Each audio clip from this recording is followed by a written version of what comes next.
জীবনের প্রতিটি অধ্যায়ে সমস্যা, দুশ্চিন্তা এগুলো তো থাকবেই, থাকবে লড়াইও।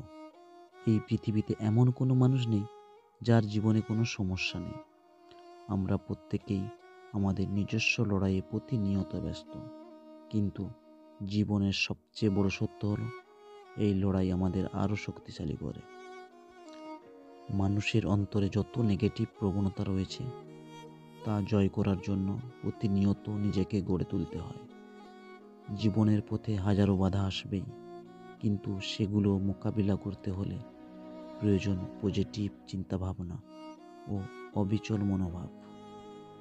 যারা হতাশার মাঝেও আশা খুঁজে পায়, যারা নিজেদের দুর্বলতাকে শক্তিতে পরিণত করতে জানে, তারাই জীবনের প্রতিটি চ্যালেঞ্জের মুখোমুখি হতে পারে। আর এই মানসিক শক্তি ও পজিটিভ চিন্তাভাবনার ফলেই আসে সত্যিকারের সফলতা। তাই যদি কখনো মনে হয় জীবন খুব কঠিন, যদি মনে হয় দুশ্চিন্তার পাহাড় জমে উঠেছে, তখন নিজেকে স্মরণ করিয়ে দাও, তুমি পারবে। তোমার ভেতরের শক্তি অদম্য। সফলতা কেবল তাদেরই ধরা দেয় যারা সাহস নিয়ে সব কিছু মোকাবিলা করতে প্রস্তুত।